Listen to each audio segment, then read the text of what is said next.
而珠海市梅華嘅呢一個總局呢，係直接可以一站式全部搞掂嘅。咁啊，呢度呢，亦都係有我哋嘅自助機啦。咁對於港澳嘅朋友嚟講呢，就十分之方便噶啦。咁啊，因為鍾意我哋珠海通就點個 like 啦。Hello， 大家好，歡迎收睇華創聯行珠海通知珠海親戚教你又食又叻系列啦。我係大家嘅珠海親戚 Chris 嗱。咁今日咧就採取一個 vlog 嘅形式咧，同大家去分享一下 Chris 一日嘅工作究竟係要做啲乜嘢嗱。咁今日咧嘅工作任務咧亦都係非常之多啊，同埋比較有挑戰性，要一日之內去完成。咁就係接到通知啦，我哋有香港嘅業主客戶啦，委託我哋去協助佢辦理幾樣業務啊。咁啊，第一樣咧就係有我哋嘅居住證類別嘅業務啦，第二有我哋銀行嘅業務，以及我哋車管系列嘅業務啦。嗱，咁啊，今日咧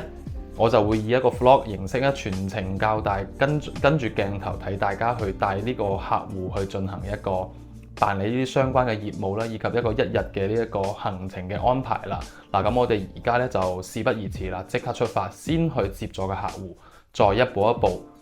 同大家分享我哋每一日呢一日嘅工作啦。我哋而家即刻出發。好啦，咁啊，而家呢就喺出發去接客戶嘅路上。咁我哋今日接嘅客戶呢，就係我哋斗門片區新青片區嘅呢一個客戶啦。咁我哋亦都係去翻原來呢一個地方身處嘅地塊嘅行政中心啦，去辦理相關嘅呢個證件嘅業務啦。咁啊，而家行嘅呢條路呢，就係我哋嘅呢個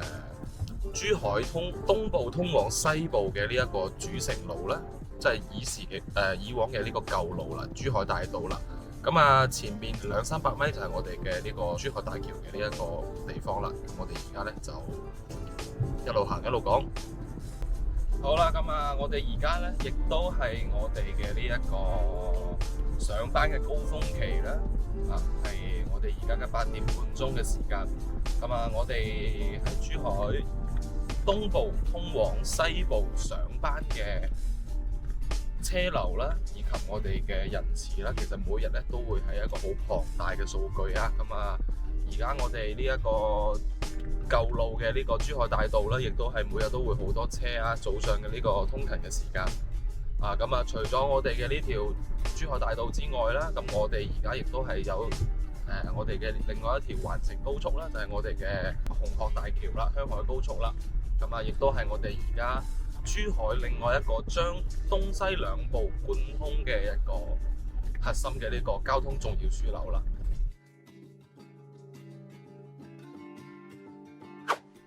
好啦，各位觀眾，而家呢就已經到咗客戶屋企樓下度等佢啦。咁啊，稍後將會同客戶會合啦。咁啊，先做一個，因為今日辦嘅事務都比較多嘅。有我哋嘅呢一個居住證嘅辦理啦，有我哋嘅呢個客戶銀行卡嘅一個資料嘅一個變更嘅辦理啦，以及一個香港人喺大陸換領車牌嘅一個流程手續嘅。咁啊，所以我哋第一站接到客戶之後呢，就將會去我哋嘅呢一個附近嘅影相館呢，就先進行呢兩個證件嘅呢一個影相以及回執嘅呢一個領取啦。好啦，咁啊同客戶會合完之後呢，咁啊而家第一步就先帶客戶過嚟呢個附近嘅呢個影相館啦。咁啊，因為辦居住證以及辦我哋嘅駕照呢，就係一定係需要呢一個影相同埋回執嘅。咁啊，到時大家就可以用高德地圖搜索翻我哋呢一個附近相鄰嘅呢一個證件照嘅呢一個相館啦。咁就可以前往去到呢度影完相就辦理啦。好啦，咁啊影完相之後呢，就師傅呢就會進行一個上傳啦，以及一個證件上嘅呢一個修輯之後呢，就可以俾到回執俾我哋噶啦。好啦，各位觀眾，而家呢就嚟到我哋呢一個斗門區辦理居住證嘅呢一個服務點啦，就係我哋嘅公安呢個服務點啦。嗱，咁啊現場已經攞咗號噶啦。咁啊，如果港澳人士呢去到呢個櫃台度攞號呢，係會優先噶嚇，就可以優先攞一個快號。咁亦都可以通過一個數碼嘅預約啦。咁我之後就會亦都喺視頻當中會展示呢一個數碼嘅呢個二維碼俾到大家，亦都可以提前用手機微信進行一個數碼預約嘅。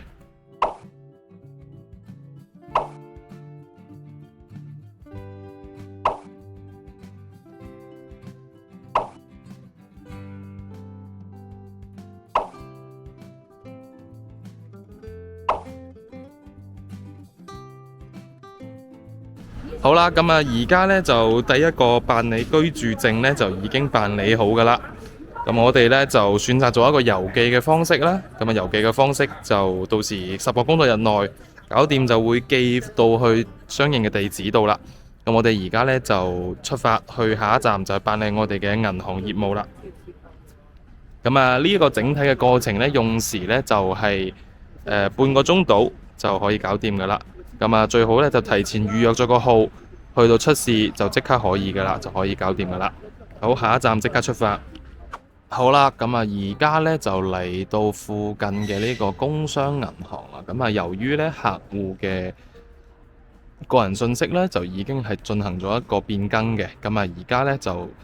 內地嘅呢一個銀行戶口咧就會進行一個資料嘅變更登記嘅呢個流程啦，咁就去到銀行櫃台出示回鄉證同埋我哋嘅呢一個銀行卡，領取一個工號，咁就排隊等候，之後就可以遞交相關嘅資料進行一個變更啦。咁另外提醒下大家啦，咁由於國內嘅呢一個銀行呢，一路都係比較多人㗎，咁所以要就好時間，咁嚟提前攞號都係有一個等待嘅過程。五樓，好啦，而家同客戶呢就嚟到斗門區嘅一個新地標啦，我哋嘅大信新都會嘅商場嚟食中午飯。咁今日呢，中午呢，我哋就係食探魚啦。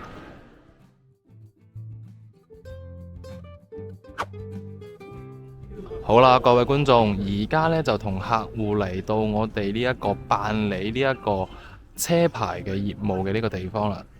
我哋今次選擇嘅呢就係嚟到我哋珠海市香洲區新香洲梅華路呢個珠海市市總局嘅車管所進行一個辦理業務。由於呢港澳嘅朋友換證以及補辦嘅呢一個國內駕照呢係一個比較麻煩嘅一個事情啦，亦都稍微十分之複雜。只有我哋珠海市嘅呢一個區市局可以一個一體化嘅呢個辦證換證嘅呢個流程。如果去到其他區嘅呢一個車管所呢，就可能就會麻煩啲，就需要提前自己要去到甲級醫院或者指定嘅醫院進行一個體檢，之後再拎住體檢報告嚟到指定嘅車管所去進行更換。而珠海市梅華嘅呢一個總局呢，係直接可以一站式全部搞掂嘅，帶齊你嘅回鄉證啦、國內駕照或者國際駕照，同埋我哋嘅香港永久性居民身份證，就可以直接一站式咁辦理服務啦，而且就十分之方便嘅。辦證嘅呢個時間就係15到20分鐘就已經可以搞掂噶啦。咁我哋而家即場入去就去睇睇我哋如何辦理。好啦，各位觀眾，而家呢就嚟到呢一個車管所內部嘅呢一個位置啦。呢度呢亦都係有我哋嘅自助機啦。咁對於港澳嘅朋友嚟講呢，就十分之方便噶啦。因為補領以及我哋國際車牌換領我哋嘅國內車牌，甚至乎係我哋嘅國內車牌過期補換證嘅情況下呢，香港嘅朋友係需要一個體檢嘅呢個過程嘅。咁體檢呢個過程呢，喺我哋車管所呢度就會有一個自助體檢同埋影相嘅呢一個自助機啦，就可以實時咁樣直接去用，十分之方便啦。收費55蚊，影相交回執就可以直接出結果噶啦。